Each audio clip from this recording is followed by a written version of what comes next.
Praise the lord. సర్లే బాబు ఇది పెట్టి కాసేపు. ప్రభు అయిన యేసు క్రీస్తు ప్రశస్త నామంలో మీ అందరికీ హృదయపూర్వకమైన వందనాలు. అందరికీ వందనాలు. బాగున్నారా? బాగలేదా? బాగా కాదు, చాలా బాగున్నారు. మరి లైట్లు లేకపోయినా కూడా మీ ముఖాలు వెలిగేటట్టున్నాయి, అంత బాగున్నారు. మరి చాలా రోజుల తర్వాత నేను కూడా ఈ ఆవరణంలో, ఈ గ్రౌండ్లో మీతో కలిసి దేవుని వాక్యాన్ని అందించడానికి దేవుడు అవకాశం ఇచ్చాడు. అందుకు దేవునికి మహిమ కలుగునుగాక. మరి రాత్రి కొంతసేపు నేను మీకు దేవుని మాటలు అందిస్తాను. ఆ మాటలు మీకు ఆశీర్వాదాన్ని, దీవెనను కలిగించాలని నేను భావిస్తూ ప్రార్థిస్తూ ఉన్నాను. పరిశుద్ధాత్మని సహాయాన్ని వేడుకుంటున్నాను. క్రైస్తలో కనుక ఈ రాత్రి ఇంకా ఒక అర్ధగంట 30 గంట మీరు కాస్త ఓపిక పట్టి దేవుని వాక్యం మీద మీ మనస్సును కేంద్రీకరించి పూర్ణంగా మీరు దేవుని వాక్యానికి లోబడిపోవాలి. ఒక అర్ధగంట 30 గంట మీ ఫోన్లు, ఇతరితర కార్యక్రమాలన్నీ మీరు పక్కన పెట్టేస్తే నేను మీకు దేవుని వాక్యం చెప్తాను. అవి మీకు ఆశీర్వాదకరంగా ఉంటాయి. ఇంకెవరు ఫోన్లు అలా ఇలా తిప్పడం కానీ, ఫోటోలు వీడియోలు తీయడం, రికార్డులు చేయడం ఇలాంటివి ఏవి దేవుని సన్నిధికి తగినది కావు. అందుచేత అందుచేత మీరు వాక్యానికి మీ హృదయాన్ని ఆయుధపరుచుకుంటే, వాక్యానికి ఎందుకు మరలా తగ్గించారు? మరి బేస్ ఎందుకు కట్ అయిపోయింది? ఎట్టట్లా వదిలేయండి, మొత్తం మారిపోయింది. మళ్ళీ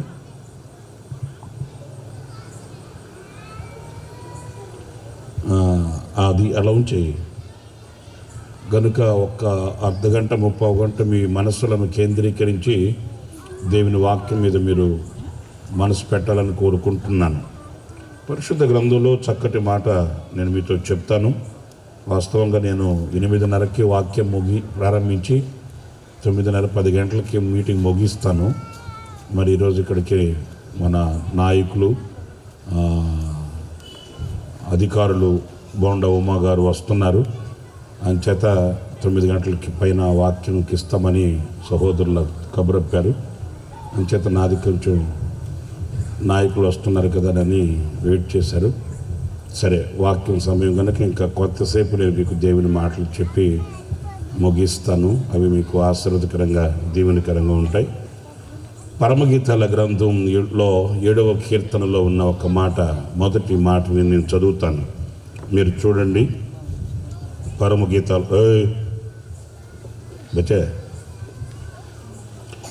పరమగీతాల గ్రంథం 7వ కీర్తన మొదటి వాక్యంలో నేను మీతో కొన్ని మాటలు చెప్తాను. అదేంటంటే, రాజకుమార పుత్రిక, నీ పాదరక్షలతో నీవెంత అందంగా నడుచుచున్నావు.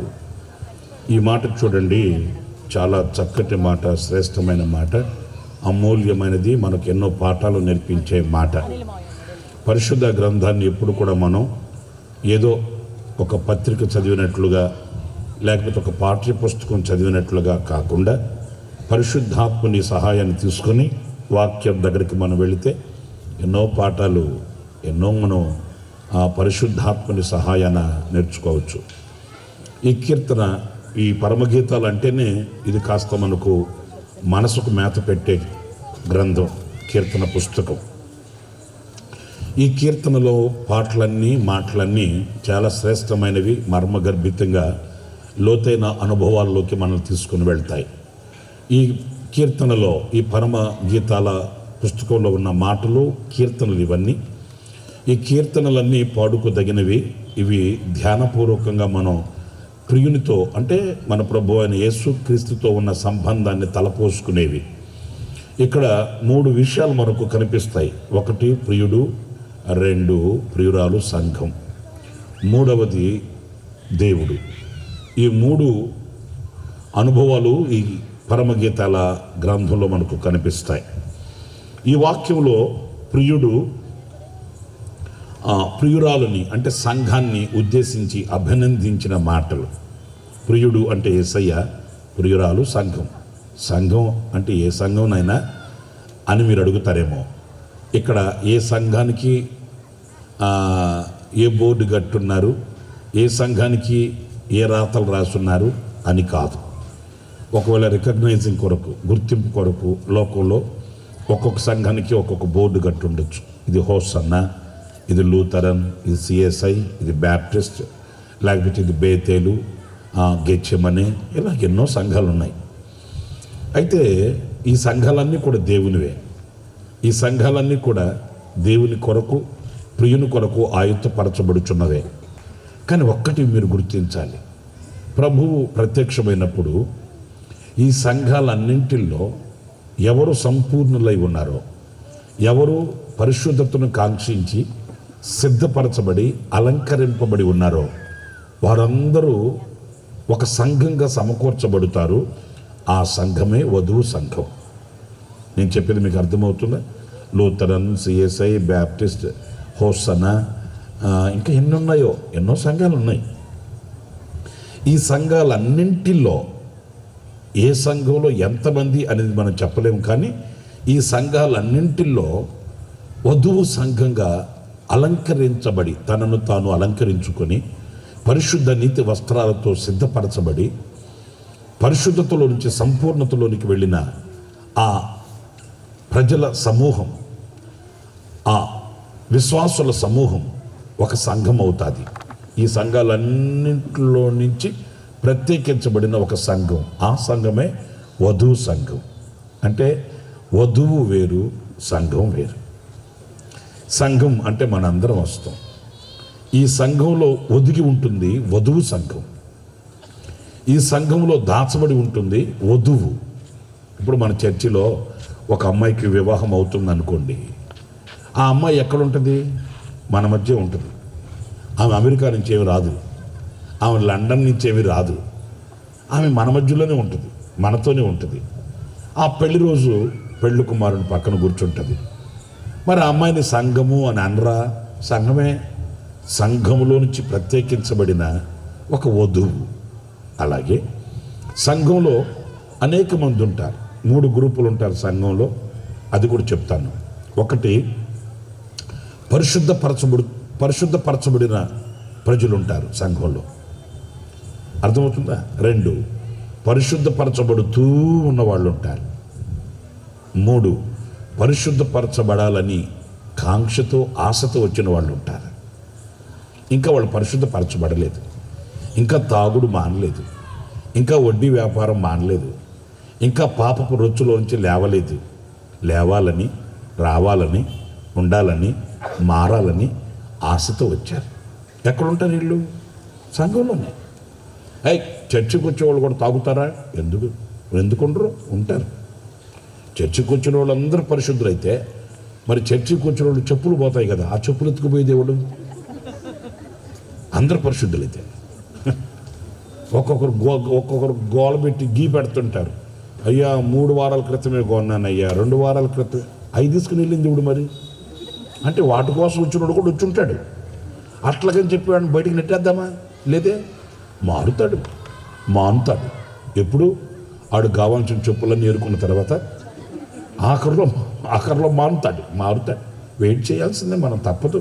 సంఘం. మరి గూని ముసలమ్మ, గూని ఆమె సంఘంలో లేదా? ఉంది. మంచోళ్ళు ఉన్నారు, గూనామె కూడా ఉంది. మరి వ్యాపారం చేసేవాళ్ళు సంఘాల్లో లేరా? ఉన్నారు. అంటే సంఘము అని అంటే పరిశుద్ధులకు మాత్రమే అని కాదు. ఫుల్గా దాగున్నామంటే వెళ్ళిపో, బయటకు వెళ్ళిపో అనకూడదు. ఎందుకంటే స్వతంత్ర భారతదేశంలో అందరికీ స్వతంత్రత ఉంది. మరేంటి, వాళ్ళు కూడా ఉండనివ్వాలి. ఏదో ఏసన్న గారు ఒక మీటింగ్కి వెళ్తే ఇట్లాగే ఇటువైపు కుర్చీలు వేస్తే వచ్చి కూర్చున్నాడట. ఏసన్న గారు వచ్చి కూర్చొని ఆయన ఏదో ఆయన ప్రార్థన చేసుకుంటున్నాడు. మెసేజ్కి వెళ్ళాలి కదా, వచ్చి కూర్చొని ప్రార్థన చేసుకుంటున్నాడంట. ఆడు కూడా ఫుల్గా తాగేసి వచ్చి యేసన్న గారు పక్కన కుర్చీ ఖాళీగా ఉంది. ఎందుకు ఖాళీగా ఉందంటే ఎవరు సాహసించి వెళ్ళి ఆయన పక్కన కూర్చోవట్లే. మరి అంతే కదా, ఎవరు సాహసించి వెళ్ళి ఆయనతో కూర్చోకపోతే ఖాళీగా ఉందంట కుర్చీ. ఆడు కూడా ఫుల్గా దాగేసి వచ్చి ఆడుచి కూర్చున్నాడు అటు పక్కన. ఆడుకుంటే ధైర్యం ప్రపంచంలో ఎవడుకుంటుంది ఏంటి? మన వాళ్ళకి తాగితే భక్తి ఎక్కువగానే ఉంటుంది, ధైర్యం ఎక్కువగానే ఉంటుంది. ఇంకా తాగితే పాటలు అంటారా, అసలు స్వరం పిగిలిపోద్ది. టాప్ స్కేల్స్లో పాడతారు. ఫుల్గా తాగి అబ్బో ఏం పాడినా పాడతారు, విచిత్రంగా రాలిపోతాయి. అట్లా పాడతారు, నాకు బాగా తెలుసు. తాగలేదనుకో అసలు స్వరం పిగలదు, మౌనంగా గుప్పుడు సప్పుట్లు అక్కడ కూర్చుంటాడు. తాగాడంటే యమ స్తుతిస్తాడు. ఆడు భక్తి ఆడిది. సరే, ఫుల్గా తాగొచ్చి యేసన్న గారు పక్కన కుర్చీ ఖాళీ ఉంటే కూర్చున్నారంట. వాసన కొడుతుంది కదా, వెంటనే యేసన్న గారు ఏంటి ఈ వాసన అని చూస్తే ఫుల్గా తాగొచ్చిన అతను కూర్చున్నాడు. సరే పోనీలో కూర్చొని ఏమైంది ఏంటి, కూర్చున్నవాడు వాక్యం వింటాడు కదా అని ఆయన ఓకే అనుకున్నాడు. మరలా మౌనంగా తల కళ్ళు మూసుకొని ప్రార్థన చేసుకుంటుంటే ఆ మీటింగ్ పెట్టించిన వాళ్ళు ఊరుకుంటారా? ఆ మీటింగ్ పెట్టించిన వాళ్ళు యవనస్తులకు 6-7 మంది వచ్చారంట. కుర్చీ ఎత్తుకెళ్ళిపోయారంట వాళ్ళు. ఆయన కుర్చీలో కూర్చోబెట్టే కుర్చీ యేసన్న గారు అన్నాడంట, అరే ఉన్నిండ్రా, కూర్చొనిండ్రా, వాక్యం వినిండ్రా. మీకు తెలియదులండి యేసన్న గారు అండి, వాడు ఫుల్గా దాగున్నాడు అన్నారంట. అంటే వాళ్ళే ఒప్పుకోలే. మీకు అర్థమవుతుందా? అప్పుడు యేసన్న గారు అన్నాడట, ఒరేవా ఆడు తాగున్నాడని చెప్పి మీరు మరి అట్లాగే తీసుకెళ్ళిపోయారు. మరి యేసు ప్రభు కూడా మనం చూసి ఏంటి దరిద్రులు ఎట్లా ఉన్నారు అని ఆయన వెళ్ళిపోయాడా? లేదు, సంఘంలో ఉంటారండి ఇట్లాంటి వాళ్ళు ఉంటారు. అట్లా అంటే నేనేదో అట్లా ఉండమని పట్టా ఇచ్చినట్టు కాదు దాని అర్థం. నా తాగుడు చర్చికి రావచ్చు, పేకాడుతూ చర్చికి రావచ్చు, వడ్డీ వ్యాపారం చేస్తూ చర్చికి రావచ్చు, రమేష్ అన్న పట్టా ఇచ్చాడు అని అనుకోవద్దు మీరు. అంటే సంఘాల్లో ఇట్లాంటి వ్యక్తులు కూడా ఉంటారని చెప్తున్నా. ఈ 3 రకాల ప్రజలు ఉంటారు. అయితే వీటికి మనం దేనికి సిద్ధపడాలంటే రేపటి రోజు ప్రభు వస్తాడు. స్తోత్రం చెప్పండి. వస్తాడా రాడా? మీకేమైనా ఫోన్ చేశాడా? అంత ఖచ్చితంగా చెప్తున్నారంటే వస్తాడు. అట్లా ఫోన్ చేయాల్సిన అవసరం లే. ఆయన లేఖ రాశాడు, ఉత్తరం రాశాడు. ఆ మాటల్లో మనం గ్రహిస్తున్నాం. వస్తాడు ఆయన. ఆయన వచ్చినప్పుడు ఈ సంఘం ఒక్క కన్ను రెప్పపాటులో రూపాంతరం చెందాలండి. స్తోత్రం చెప్పకపోయారా? కన్ను రెప్పపాటులో రూపాంతరం చెందాలి. ఎంత టైంలో? కన్ను రెప్పపాటు అంటే 6 నెలల. ఇప్పుడు మీరు ఇక్కడ మీటింగ్కి రావాలంటే నా అంచనా అంటే నా సర్వే, మీరు ఇక్కడ మీటింగ్కి రావడానికి ఇంచుమించు మ్యాక్సిమం 5-6 గంటల నుంచి స్టార్ట్ అయ్యి ఉంటుంది వ్యవహారం. తొట్టి దగ్గర కూర్చొని మొక్కం గడిగి చింతకుండా వేసి చెత్తేసి రుద్ది ఎంత రుద్దినా మన గ్యారంటీ కలర్ అయిపోయా. ఏం మారుతామేంటి? కానీ మన తృప్తి, నేను తెల్లగా వచ్చేసాను అనుకుంటూనే జీవితాన్ని ముగిస్తాం. మనం వచ్చేది లేదు, సచ్చేది లేదు. ఎందుకంటే మన సృష్టి గ్యారంటీ కలరు. మనం ఎంత రుద్దితే, ఎంత చెత్తేస్తే, నిమ్మకాయ ఆ మధ్య ఒక ఆమె వచ్చింది ప్రార్థన చేయించుకోవడానికి, భార్య భర్తలు వచ్చారు. వస్తే ఆ ముఖం ఒక్కటే ఎర్రగా ఉంది. ఆ ముఖం ఒక్కటే ఎర్రగా ఉంది. నేను తెలిసిన వాళ్ళే కదని ఉన్నట్టుగా అడిగా, ఏంటమ్మా ముఖం ఒక్కటే ఎర్రగా ఉంది ఏంటమ్మా అని అన్నాను. ఆమె సిగ్గుపడింది. కానీ ఆ భర్త చెప్పాడు, అన్నా మీరు అలాగా అన్న అడిగేశారు మంచిదన్నా, నేను ఒక్కొక్కసారి రాత్రులు మెలకు వచ్చి ఎప్పుడన్నా దీని ముఖం చూస్తే అదిరిపోయి సస్తున్నాను అన్నా నేను అన్నాడు. ఏంటన్నా అట్లా అన్నారంటే, అవునన్నా ఇది ముఖమంతా రాసుకొని పడుకుంటుంది, నాకు గనక మెలకు వచ్చి ఒక్కోసారి చూస్తే గుండె జల్లు ఉంటుంది, ఆ దేవుడు తోడుగా ఉండబట్టి బతుకుతున్నాను అన్నాడు. నేను అన్నాను, ఏ రాస్తుంది ఏంటి అన్నాను. ఆయనే చెప్పాడు, మీకు కూడా చెప్తాను, మీరు కూడా రాసుకోండి, నో ప్రాబ్లం. ఏం చెప్పాడంటే, అదేంటన్నా టమోటాని కలిపి ఆ టమోటాలు ఏదో కలుపుకొని రాసుకుంటుంది అన్న ముఖానికి. అంటే నేను అన్నాను, పిచ్చిదానా, టమోటా ఒక్కటే రాసుకుంటే తక్కువగా ఉంటుంది, కొంచెం పచ్చిమిరపకాయలు కూడా దంచుకొని దాంట్లో అంత టమోటా, పచ్చిమిరపకాయలు, ధనియాలు, మిరియాలు కూడా దంచి అప్పుడు రాసుకొని పడుకోమ్మా, ఇంకా ఎర్రగా ఉంటుంది ముఖం అని చెప్పా. నిజం చెప్పి, మీకు కూడా ఏదన్నా మీకు తెల్లగా కావాలి, ఎర్రగా ఉండాలి నేను అని ఆశ కలిగితే నేను చెప్తున్నా కదా, అన్ని టమోటాలు, అంత పచ్చిమిరపకాయలు, అంత ధనియాలు, అంత మిరియాలు రోట్లో వేసి దంచుకొని మొక్కలకు రాసుకోండి. ఏంటి నవ్వుకుంటున్నారేంటి? తిక్క మొక్కలు కాకపోతే దేవుడిచ్చిన సౌందర్యాన్ని బాగొట్టుకుని ఈ ఏషాలన్నీ ఎందుకండి? నవ్వుతారేంటి? మీరు ఇక్కడికి రావడానికి 5 గంటల నుంచి 6 గంటల నుంచి రుద్ది కడిగి లాగి అద్దం దగ్గర నిలబడి ఆ చింపిరి జుట్టు ఆ పీసెంటుకులు ముడేసి అట్లాగే ఇట్లాగే ఓ అమ్మా ఇన్ని చేసాడు కూర్చున్నా ఏమాత్రం ఉన్నారు చెప్పండి? ఆ మాత్రమే కదా ఉండేది అక్కడ. ఇప్పుడు నేను ఎందుకు ఈ మాట చెప్పానంటే, మీరు ఇక్కడికి రావడానికి మీరు ఎంతసేపు ముస్తాబయ్యారు, కానీ ప్రభు దగ్గరికి మనం వెళ్ళడానికి ఎంతసేపు ఉండదు. వింటున్నారా? ఆ ప్రభు ఉండు నాయన స్నానం చేసేసి వస్తాను అంటే ఆయన ఆగుతాడా? ఆ ప్రభు ఉండు నాయన ఒక వాక్యం చదువుకొని వస్తానంటే ఉంటాడా? కాదు ప్రభు, ఉండు ప్రభు నేను పాస్టర్ గారి దగ్గరికి వెళ్ళి బాప్తిసం తీసుకుని వస్తానంటే మా పరిశుద్ధమ్మ వెళ్ళి బాప్తిసం తీసుకురమ్మా అని చెప్తాడా? ఉంటుంది. కన్ను రెప్పపాటు అంటే ఎంతసేపు అండి? కన్ను మూసి కన్ను తెరిసేసరికి మనం మారిపోవాలి, మార్పు చెందాలి. ఈ దీన శరీరం మహిమ కలిగిన శరీరంగా మార్చబడాలి. ఈ దీన శరీరం క్రీస్తుకు కలిగిన సమానమైన సంపూర్ణతకి ఎదిగినదై, ఆయనలో ఒదిగినదై, కన్ను రెప్పపాటులో ఆయన సన్నిధికి వెళ్ళిపోవాలి. అంటే ఒక మాట పరిశుద్ధ గ్రంథం ఏమంటుంది? మనం సిద్ధపడి ఉండాలి. ఆయన వచ్చిన తర్వాత సిద్ధపడడం కాదు, మనం సిద్ధపడి ఉండాలి. ఆయన రాగానే స్వరము వినగానే మనం చాలాసార్లు పాడుకుంటుంటాం, ప్రియుని స్వరము వినబడగా, కడబూర ధ్వని మ్రోగగా, ప్రియుని స్వరం వినబడగా. మనకు ఒక స్వరం వినబడుతుంది. ఏమి స్వరం? అందరు చెప్పచ్చు కదా. ఏ స్వరం? ప్రియుని స్వరం. మీకు 2 స్వరాలు కనిపిస్తాయి పరిశుద్ధ గ్రంథంలో. అందుకే నేను కొంచెం నిక్కచ్చిగా అడుగుతున్నాను మిమ్మల్ని.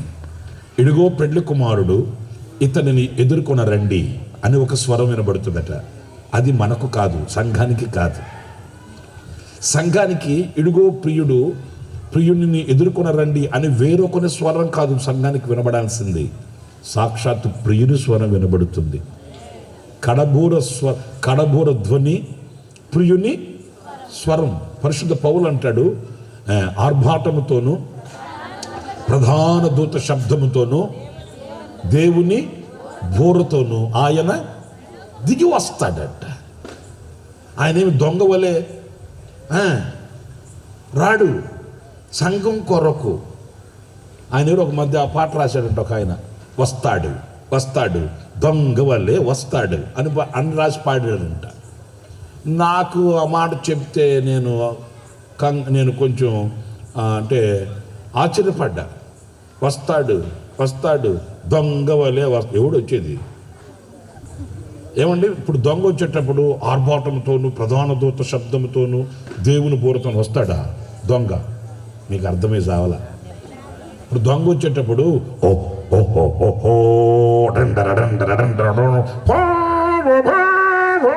అంత సౌండ్ చేసి వస్తాడా? ఇప్పుడు అర్థమైంది కదా మీకు ఇంకా టెక్నాలజీ మారింది కదా. ఈ టెక్నాలజీలో చెప్తా. మీకు ఫోన్ చేసి అమ్మా కొంచెం తలుపు తీసి లోపల వస్తువులను బయట పెట్టమ్మా, వస్తున్నాను నేను అని చెప్తాడు దొంగడు. అర్థమైందా లేదు? ఇప్పటికన్నా ఫోన్ చేసి మార్తక్క ఏంటి ఆ బీరువా తాళాలు ఎక్కడ పెట్టావు, కొంచెం వెతికి కొంచెం టేబుల్ మీద పెట్టమ్మా, లైట్ లాపేస్తావు కదా మళ్ళీ కనబడదు నాకు అని చెప్తాడా? దొంగ ఆర్భాటంతో వస్తాడా? మన కోసం కాదు, అది వేరే సబ్జెక్ట్. సంఘం కొరకు వచ్చే సబ్జెక్ట్ నేను చెప్తున్నా. సంఘం కొరకు ఎలా వస్తాడు? ఆర్భాటంతోనూ ప్రధాన దూత శబ్దముతోనూ దేవుని బోరతోనూ పరలోకం నుండి దిగి వస్తాడు ఆయన. ఆయన వచ్చినప్పుడు మనము ఆయన యుద్ధకి దిగి వస్తాడంటే ఇదే ఊరిది శాంతినగర్కి వచ్చి శాంతమ్మ ఎక్కడున్నావమ్మా అని పిలుస్తాడు అనుకోవద్దు. ఎక్కడికి వెళ్తాడండి? వస్తాడు ఇక్కడికి. ఎందుకు రాడంట? మనవాళ్ళకి బడాయి ఎంత బడాయి అంటే మనవాళ్ళకి యేసుప్రభు మా ఇంటి వెనకాల ఆయనే అప్పుడప్పుడు వచ్చిపోతుంటాడుగా. ఏంటి ఆయన మా గాకి ఉడికిస్తాడంటే పరలోకం ఆయమ్మా అట్లా అనుకుంటుంటారండి కొంతమంది. నిజం. వస్తాడంటే మన దగ్గరికి వచ్చి 2 రెక్కలు పట్టుకుని ఎత్తుకోని వెళ్ళిపోతాడు అనుకోవద్దు. ఆయన మేఘమండలం మీదకి వస్తాడు. అక్కడికి మనం కూడా మార్పు చెంది రూపాంతరం చెంది ఈ దీన శరీరం మహిమ కలిగిన శరీరంగా మార్చబడి ఆయన వధువు సంఘంగా మనం అక్కడికి వెళ్ళిపోతాం. అక్కడికి వెళితే అక్కడ 7 ఏళ్ళు వివాహం జరుగుతుంది. ఎన్నేళ్ళు? చెప్పండి, ఎన్నేళ్ళు? 7 సంవత్సరాలు. మనకు ఒక్కరోజు పెళ్ళికి ఆర్భాటానికి తడిసి మోపుడు అప్పు చేస్తారు మనోళ్ళు. తడిసి మోపుడు అప్పు చేసి పప్పు కూడా అంటారే, ఆ పెళ్ళి కూడా ఏం పెళ్ళి లేండి. ఏం చెప్తావు, నేను చెప్తే మీరు ఏమంటారు లేండి. ఇంచుమించుగా మీరంతా అనుభవించిన వాళ్ళే కదా. దానికోసం మనకి ఇక్కడంతా. కానీ అక్కడ 7 ఏళ్ళు పరిశుద్ధులకు విందు. అసలు ఏంటి అది, ఆ ప్రత్యక్షత వేరుగా ఉంటుందండి. ఇప్పుడు నేను చెప్పాలనుకున్న మాట, ఎందుకు ఈ చరిత్ర అంతా చెప్తూ వచ్చానంటే, అక్కడికి మనం వెళ్ళక మునిపే, ఆ వివాహ మహోత్సవంలో మనం కూర్చుండక మునిపే, ఇక్కడ మనం కలిగి ఉండవలసిన ఆధిక్యత ఏంటి, సంఘం నడవవలసిన స్థితిగతులు ఏంటి అనేది నేర్చుకోవాలి. అర్థమవుతుందా? తల్లిని విసిగించిందంట, నేను చెప్పులు కొనుక్కుంటానంటే సరే కొనుక్కోమ్మా అని చెప్పి డబ్బులు ఇచ్చిందంట తల్లి. ఆ పాప ఏం చేసిందో తెలుసా, వెళ్ళి ఇంత చెప్పులు కొనుక్కొచ్చుకుందంట. నాకు తెలియదంటే మా పాస్టర్ గారు ఆయన చెప్తుంటే విన్నాను. మీకు ఆధార్ కార్డు కావాలంటే ఆయన అడగండి, నాకు సంబంధం లేదు. ఆయన చెప్తుంటే నేను నిన్న గుర్తొచ్చింది కనుక నేను మీతో చెప్తున్నా. ఎవరు చెప్పారు, ఆమె ఊరు, ఎక్కడ ఉంటుంది, మీకు ఆధారాలు కావాలి, ఆధార్ కార్డు కావాలంటే ఆ పాస్టర్ గారిని చూపిస్తాను, ఆయన అడగండి, ఆయన ఇస్తాడు మీకు. సబ్జెక్ట్ మాత్రం నేను చెప్తాను. ఇంత చెప్పులు కొనుక్కొచ్చుకుందంటే వాళ్ళ అమ్మగారు చెప్తూనే ఉందంట, అమ్మాయి నీకెందుకు ఇప్పించుదానా అంత అంటే, నీకేం తెలుసు, అందరూ ఇయ్యే వాడేది ఇప్పుడు అని ఇంత చెప్పులు వేసుకొని బయటికి వెళ్తా నడవలేక ఆ కాలువ దగ్గర పడిందంట. ఎవరు పడమన్నారు? ఇంత చెప్పులు వేసుకొని మామూలుగా వేసుకుని నడవచ్చు కదా.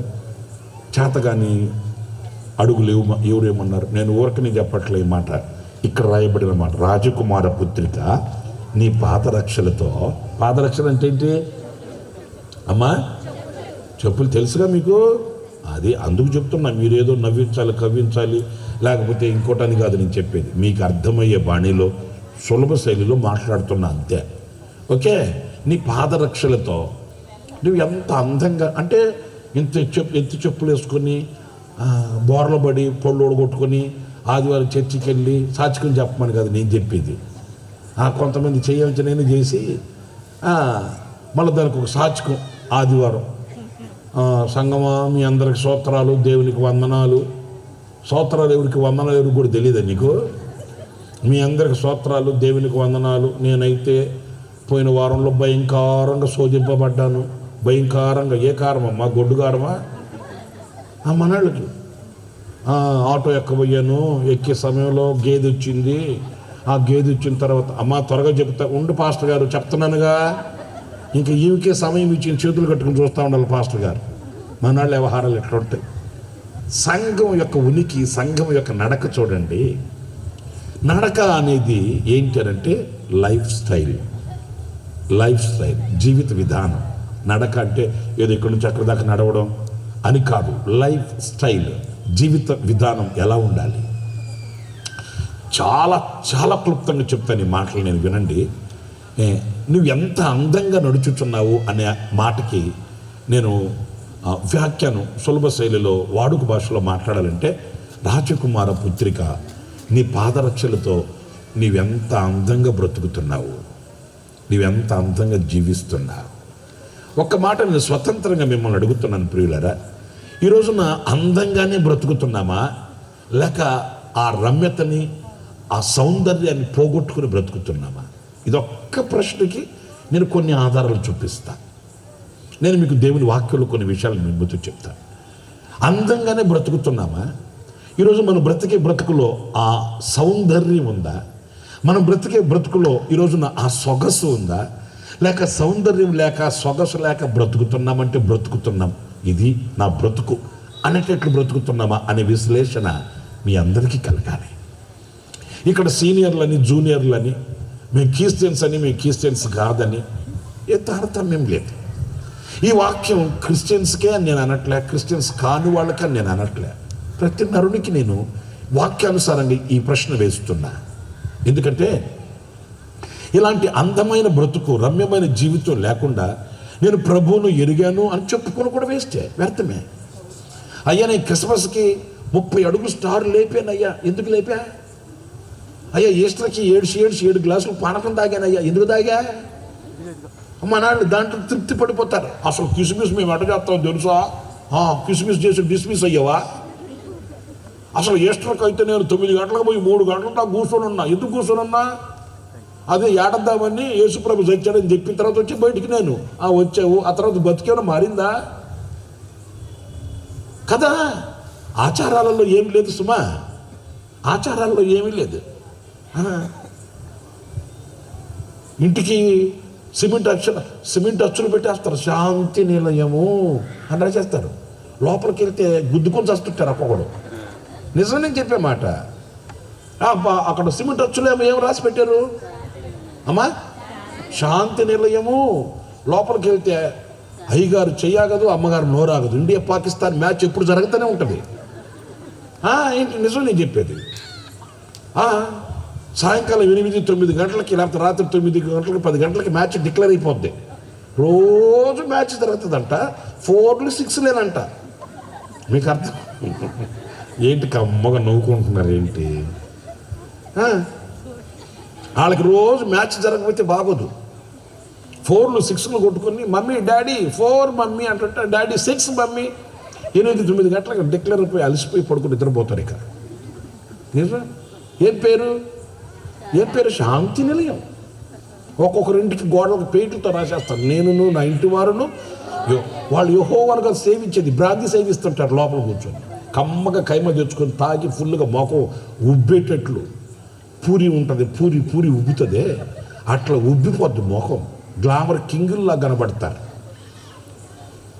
నేను చెప్పేది ఏంటంటే పైకి కనబడే రాతలు వేరు, పూతలు వేరు, నిజ జీవితం వేరు కదా. మరి ఇక్కడ కూర్చొని వింటున్న ఈ మాటలు వింటున్నప్పుడు మీ మనసు నొచ్చుకోవాలి వాస్తవంగా. ఎందుకంటే బయటికి కనబడుతున్న రంగు హంగు వేరు, అంతరంగికంగా అనుభవిస్తున్న క్షోభ వేరు. బయటికి కనబడినంత మాత్రాన మనం మురిసిపోకూడదండి. నేను కొంచెం మీకు నొప్పి కలిగేటట్టే మాట్లాడతాను, ఓపెన్గా మాట్లాడతాను. ఒక ఇంటికి ఏసన్న గారిని వాక్యం అయిపోయిన తర్వాత ఏసన్న గారికి భోజనం పెడతామని తీసుకెళ్లారంట. భోజనం పెడతామని, అయ్యో మా ఇంట్లో మీకు భోజనాలు ఏర్పాటు చేశాం అంటే, ఆ మీటింగ్ పెట్టించిన ఆయన్ని ఏసన్న గారు అరిచాడంట. ఏమా మీటింగ్కి డేట్ తీసుకొచ్చుకున్నావు, మీటింగ్ పెట్టుకున్నావు, మీ ఇంట్లో అంత గంజిపోయి అంత గంజి అన్నావు. ఆ గంజి తాగేసి చిన్న ప్రార్థన చేసి వెళ్ళిపోతాను నేను. నువ్వు కదా డేట్లు తీసుకొచ్చుకుంది మీటింగ్కి. మరి ఎక్కడికో నన్ను పంపిస్తానంటావేంటి? ముఖం తెలియని వాళ్ళ దగ్గరికి నేను వెళ్ళి భోంచేసి రావాలేంటి? మీటింగ్ పెట్టుకున్నావు, అంత గంజిపోలేవా? అంత చాప ఒకటిస్తే పడుకుంటాను కదా అంటే ఆయన అన్నాడంటే, ఏసన్న గారు అండి అది కాదండి, మీటింగ్లు ఏర్పాటు చేసినప్పటి నుంచి ఇంజనీర్ గారు మా ఊర్లో మంచి సౌండ్ పార్టీ అండి. ఏ పార్టీ?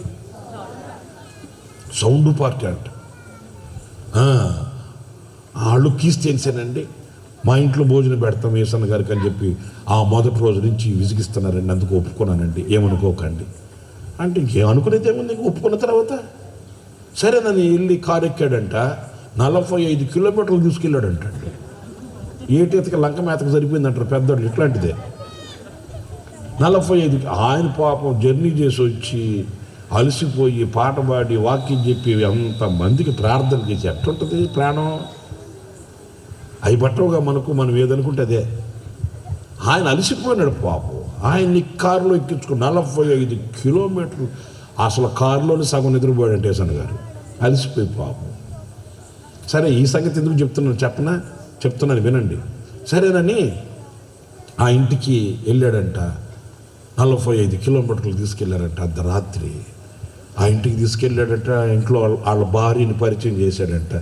ఈవిడ నా ఆవిడండి, నా భార్య అండి, అమ్మ వందనాలమ్మ అంటే, ఆమె కూడా వందనాలండి, స్తోత్రాలండి, గ్లోరీ అండి అనిందంట.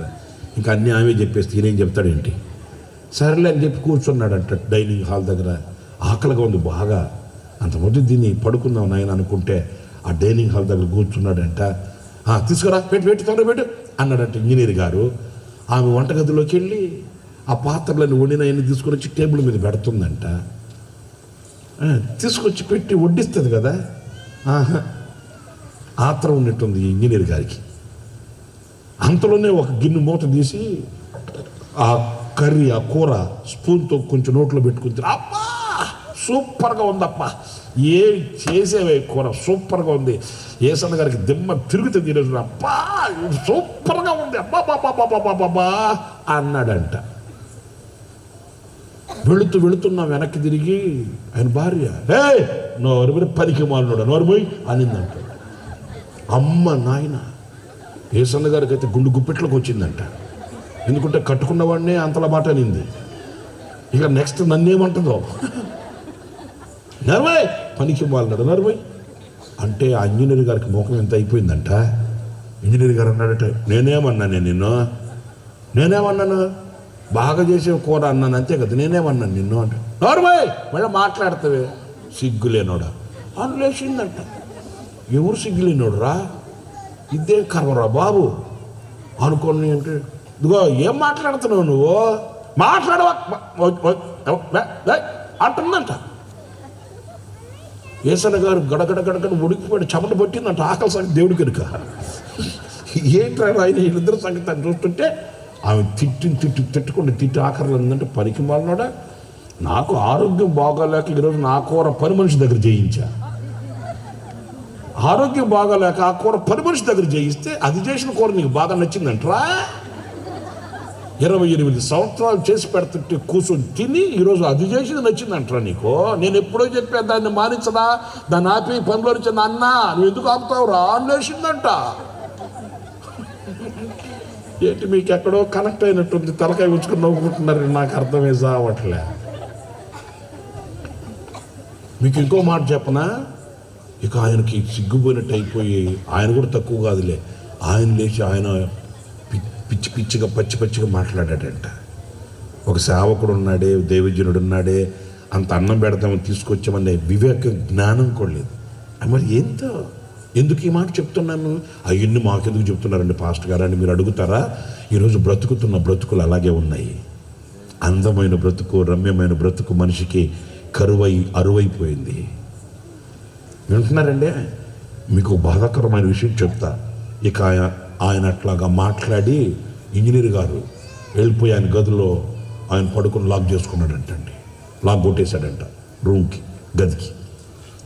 ఈమె బీపీ రేజ్ అయిపోయినట్టుంది ఆమెకి. ఆమె తిట్టుకుంటా ఏడ్చుకుంటా వెళ్ళిపోయి ఆమె గదిలో ఆమె పడుకుని డోర్ కొట్టేసిందంటండి.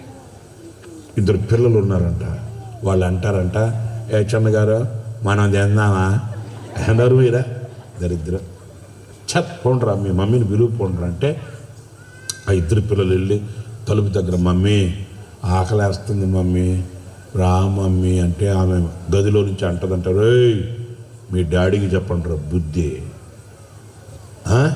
ఆయన మారమనరా, నా దగ్గరకు వచ్చి విసిగించారంటే గొంతు మీద కాలేసి తొక్కేస్తాం మిమ్మల్ని అంటుందంట.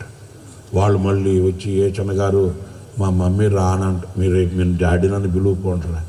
డాడీ రా డాడీ ఆకలేస్తుందంటే ఆయన అంటాడు, రే మీ మమ్మీకి చెప్పండి రా, నన్ను విసిగించారంటే మిమ్మల్ని తీసుకెళ్ళి గోతులు వేసేస్తా, నన్ను విసిగించొద్దు, మీ మమ్మీకి చెప్పండి. ఆ పిల్లలు వచ్చి పాపం ఆకలికి సోఫాల్లో కూర్చొని అలాగ ఒరిగి ఆదమర్చి నిద్రపోయారంటండి. నేను ఈ చరిత్ర, ఈ మాట ఎందుకు చెప్తున్నానంటే, ఈరోజు ఎలాంటి బ్రతుకుతున్నాం.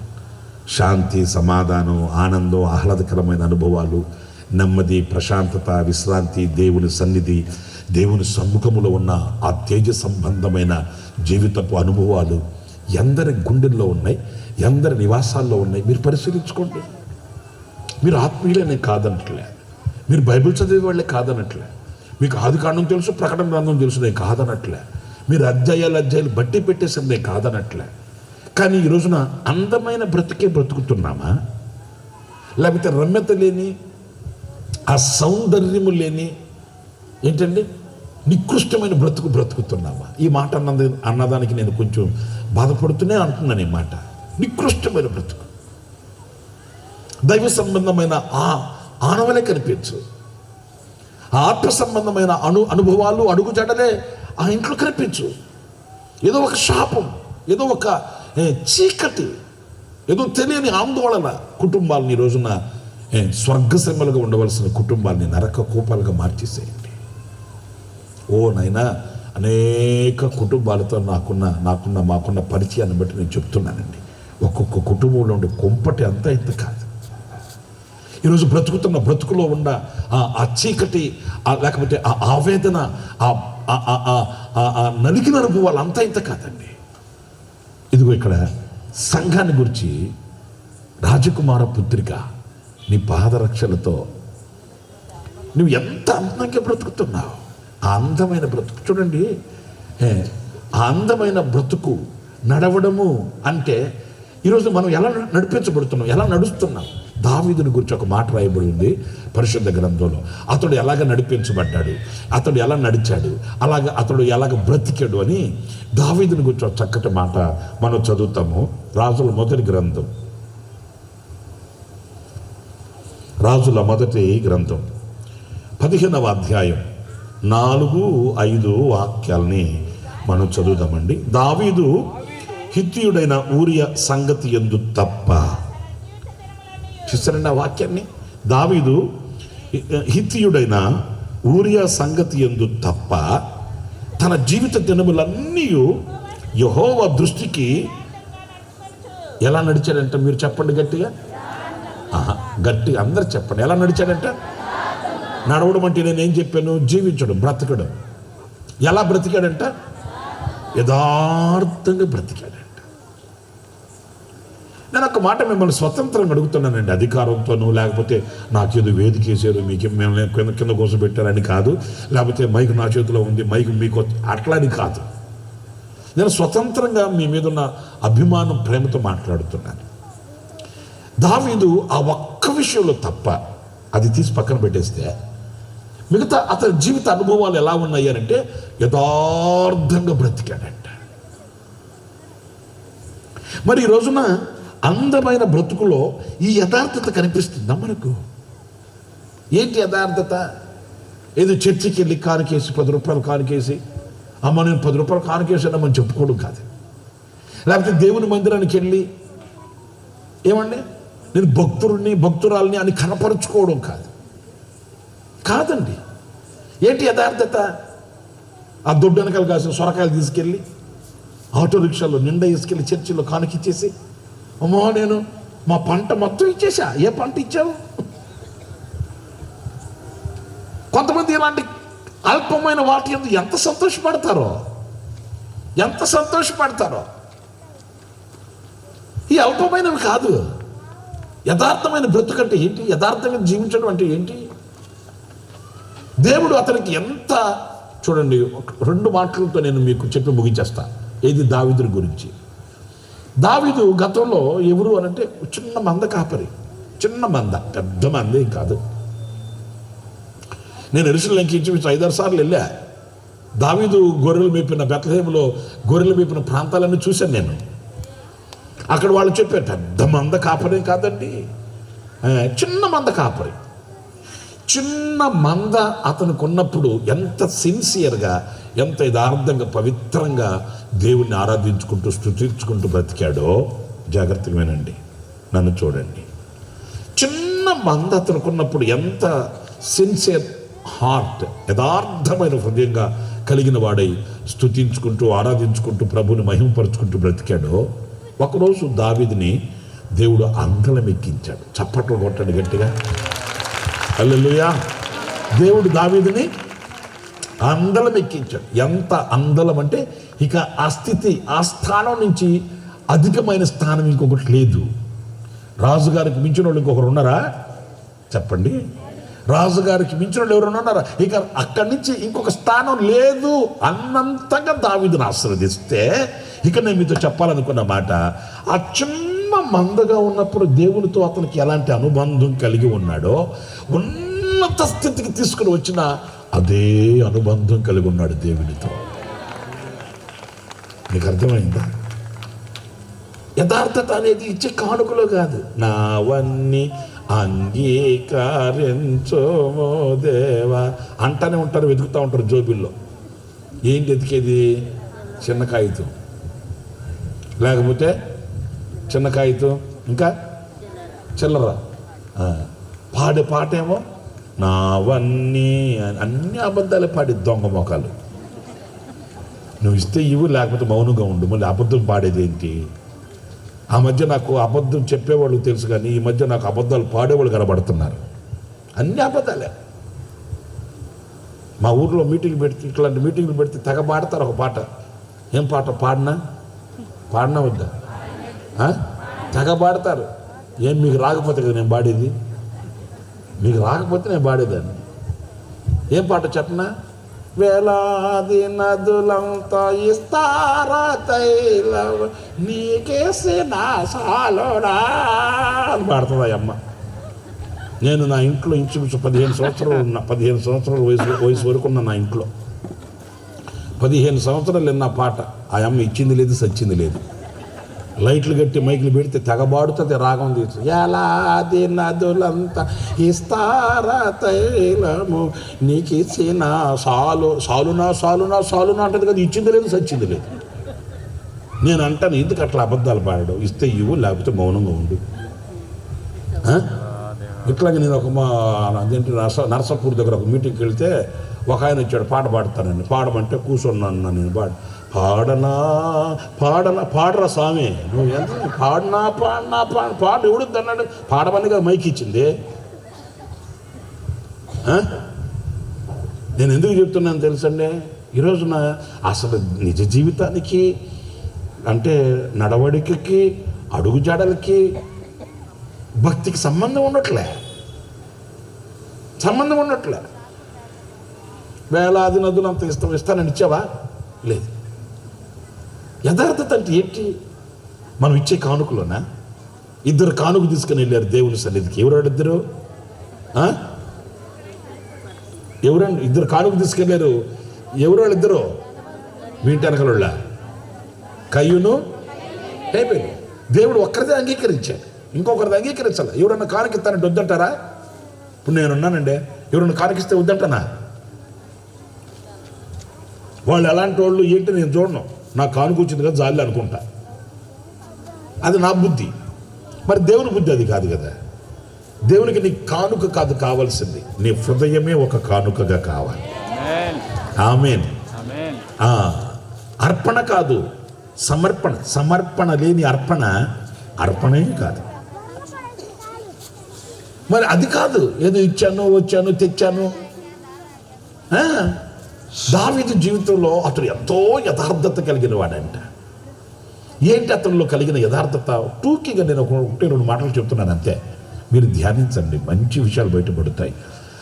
ఆయన ఆ చిన్న మందని పెట్టుకొని పాట పాడుకుంటూ, స్తుతించుకుంటూ, ఆరాధించుకుంటూ ఉంటే మీకు ఒక వాల్యుబుల్ వేడ్, మంచి విలువైన ఒక మాట చెప్తాను చూడు. అతని ఆరాధన మీద, అతని యథార్థమైన మనసు మీద దేవుని మనసు పడింది. స్తోత్రం కలుగుగాక. దేవుని మనసు ఎవరి మీద పడింది? హంగులు రంగులు తీరి టక్కు టయ్యి షూటు బూటు హ్యాట్ వేసుకొని 25 చపాతీలను కేజీ కుర్మ తినవాడు ఉన్నాడు ఇంట్లో. బాడీ బిల్డరు వాళ్ళ మీద పడలా. సమూయేలు ప్రవక్త వాళ్ళని చూసి అనుకున్నాడు, అబ్బా ఈడు హంగు, ఈడు రంగు, ఈడు బాడీ బిల్డర్, అబ్బో ఈడు కరెక్టరా అనుకుంటే దేవుడు అన్నాడు, ఈడు కరెక్టా? అసలు పనికిరాడు ఏంటి ప్రభువా? ఇంచుమించు 7 అడుగులు ఉన్నాడు, కండలు తిరుగున్నాడు, కొవ్వు పోయి ఉన్నాడు, అసలు అందగాడు ప్రభా. వాడు అందం ఎవడికి కావాలి? వాడు కండలు ఎవడికి కావాలి? వాడు హృదయం కావాలి నాకు. స్తోత్రం. వాడు హృదయం కావాలి. వాడు పనికి పక్కకు పంపించండి, అందరూ పక్కకు పంపిస్తే మిగిలే దేవుడు ప్రభువా. మిగిలే దేవుడు నాకు తెలుసులే, పెద్ద స్వామి చెప్తారు. పుచ్చొంకాయలు ఉన్నాయి కదా, పుచ్చొంకాయలన్నీ తీసి పడేస్తే కూరకే మిగలవంట. పెద్దల సామెతలు ఊరకనే రాలా. అన్ని పుచ్చొంకాయలను తీసేస్తే ఇక కూరకు మిగిలేదేంటి? దేవుడు అంటాడు మిగిలేదంటే నాకు తెలుసు, వీళ్ళెవ్వరు కాదు, వీళ్ళందరిని పక్కకు పోయి. మరి ఇంకెవరున్నారయ్యా? ఎవరు లేరయ్యా. దేవుడు అన్నాడు, లే నా మనసు ఒకరి మీద ఉంది. చప్పట్లు కొట్టండి గట్టిగా. Praise the Lord. హల్లెలూయా. నా మనసు ఒకరి మీద ఉంది. నా మనసు ఉన్న వ్యక్తి కావాలి అంతే. ఎవడయ్యా నీ మనసున్న వ్యక్తి? నీ మనసులో ఉన్న వ్యక్తి ఎవడయ్యా అంటే నా మనసు ఎరిగిన వాడు ఒకడు ఉన్నాడు. ఇవి పెనవేసుకుని అనుభవాలండి. ఈయనేమో ఆయన మనసు ఎరిగిన వాడంట, ఆయనేమో ఈయన మీద మనసు పడిందంట. నేను అంటాను, ఒకవేళ దావీదు మరి దేవుడు నిన్ను చూసి నా మనసు ఎరిగిన వాడు అన్నాడు కదా, ఆయన మనసుని ఎట్లా తెలుసుకున్నావు? జాగ్రత్తగా వింటే చెప్తా మీకు కూడా, లేకపోతే వద్దంటే ఆపేస్తా.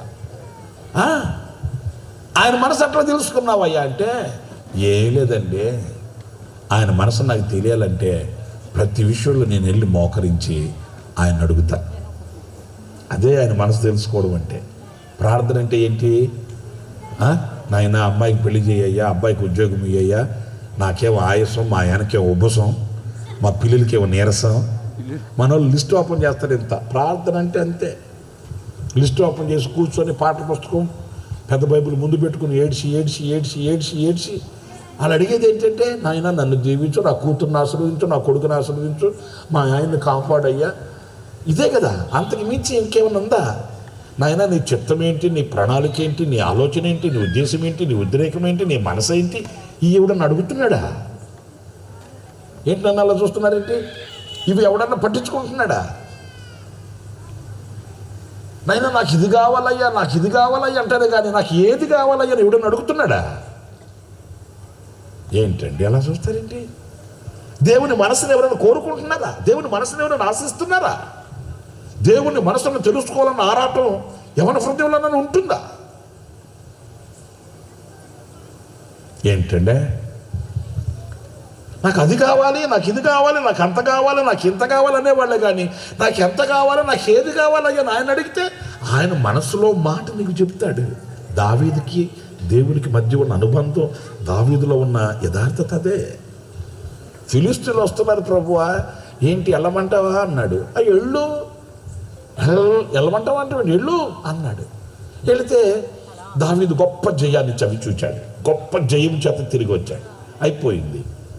కొన్నాళ్ళ తర్వాత సేమ్ అదే ఫిలిష్తీయులు మరలా వచ్చారు. మరలా వస్తే దావీదు ఏమని కావాలి? మొన్న వెళ్ళమన్నాడు కదా, మరలా ఇప్పుడు అడగాల్సిన అవసరం ఏముంది? అయినా నేను చేతగాని వాడిని అయితే కదా, బలహీనుడు అయితే కదా, నేనేం చేయలేని వాడిని అయితే కదా అడగాల ఆయన్ని. నేను చేయగలను కదా, నాకు ఆ స్టామినా ఉంది, నాకు ఆ స్టేటస్ ఉంది, నాకు ఆ శక్తి ఉంది కదా. ఆయన దూసుకెళ్ళిపోలేదండి. మొదట వెళ్ళి ప్రభుని అడిగాడా, వెళ్ళమన్నాడా? ఇప్పుడు మరలా రెండోసారి మరలా వచ్చారు వాళ్ళు, మరలా వెళ్తున్నాడు. వెళ్ళి ఎవరిని అడిగాడు? అందరు చెప్పండి, ఎవరిని అడిగాడు? మొన్న అడిగాడు కదా, మళ్ళీ అడగాలనా? అదే మరి దావీదులో ఉన్న యథార్థత. మళ్ళా వెళ్ళి అడిగాడు. వెళ్ళి అడిగితే దేవుడు అన్నాడు, వెళ్ళొద్దు, నేను చెప్పేంతవరకు కూర్చో అక్కడ అన్నాడు. కూర్చున్నాడా లేదా? కూర్చున్నాడా లేదా? అమ్మ బాబు అందరి నోళ్ళు తెరిచి మాట్లాడండి స్వామి. కూర్చున్నాడా లేదా? మనమైతే కూర్చుంటావా? ఏం మాట్లాడద్దు. ఆ మనిషి మాట్లాడిని, తిడితే తిట్టింది, కొడితే కొట్టింది, తిట్టినా కొట్టినా నువ్వేం మాట్లాడద్దు అని అన్నాడు అనుకో ప్రభు. ఏమంటాం మనం? అంతేలే బాబా, నీకు చెప్పడానికి బాగానే ఉంటుంది, ఇక్కడ మాట్లాడేవాళ్ళకి తెలుస్తుంది. ఇక్కడ ఏంటి ఆ మనిషి అంతలో మాట్లాడుతుంటే మౌనంగా నువ్వు కూర్చుంటే చూసేవాళ్ళు ఏమనుకుంటారు? నేనేం మాట్లాడకపోతే చూసేవాళ్ళు ఏమనుకుంటారా? ఏం తప్పు లేకపోతే ఎందుకు మౌనంగా ఉంది, ఏం చేయకపోతే ఎందుకు మౌనంగా ఉన్నాడు, ఏదో చేయబట్టే కదా మౌనంగా ఉన్నాడు, ఏదో చేయబట్టే కదా మౌనంగా ఉంది అని అనుకోరు. మౌనంగా ఉండమంటే నా వల్ల అవుతుందా, ఎలా కుదురుతుంది? చూసేవాళ్ళు ఏమనుకుంటారు? నువ్వు చెప్పడానికి బాగానే ఉంటుందా? ఇది కదా మనం చేసే గొడవ, అవునా కాదా? అన్ని చేతొచ్చి అన్ని చేయగలుగుండి చేతులు ముడుచుకొని మౌనంగా చేతగాని వాడు వల్ల సతికిల పడమంటే కుదురుతుందా? మనకు మనసు ఒప్పుకుంటుందండి?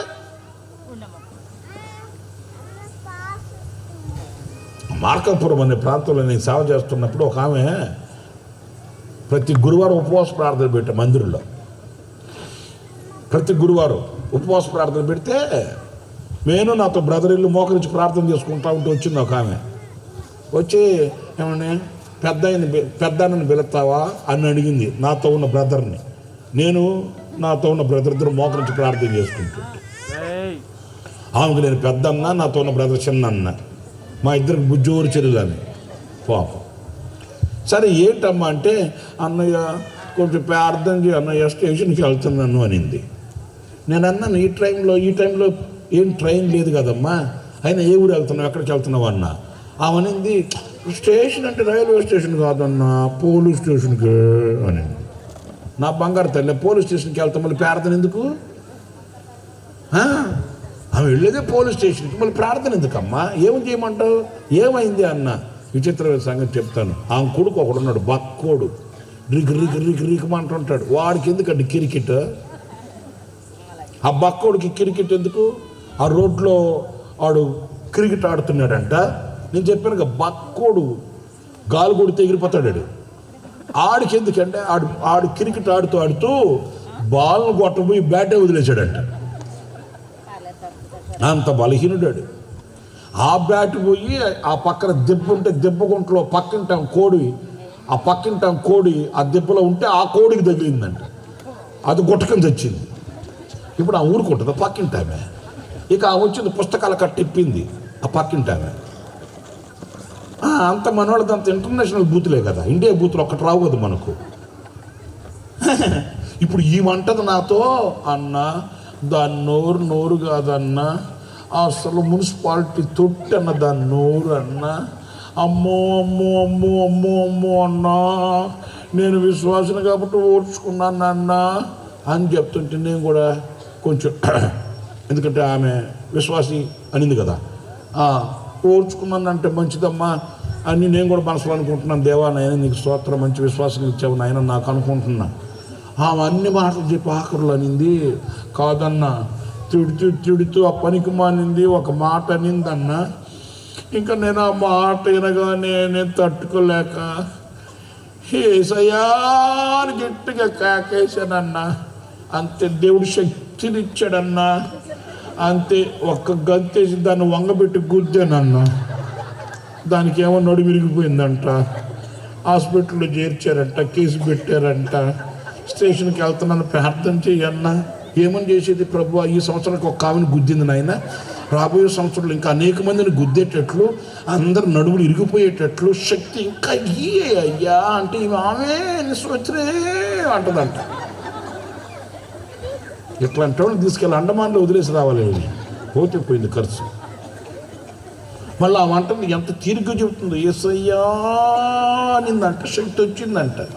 ఏసయ్య ఇచ్చున్నాడు ఆ శక్తి, ఆడిచ్చుంటాడు. ఎవరాడు? కర్రి మొహముడు ఉన్నాడు, ఒకడున్నాడుగా, ఆడిచ్చుంటాడు. లేకపోతే ఇదే పనులు ఇవి.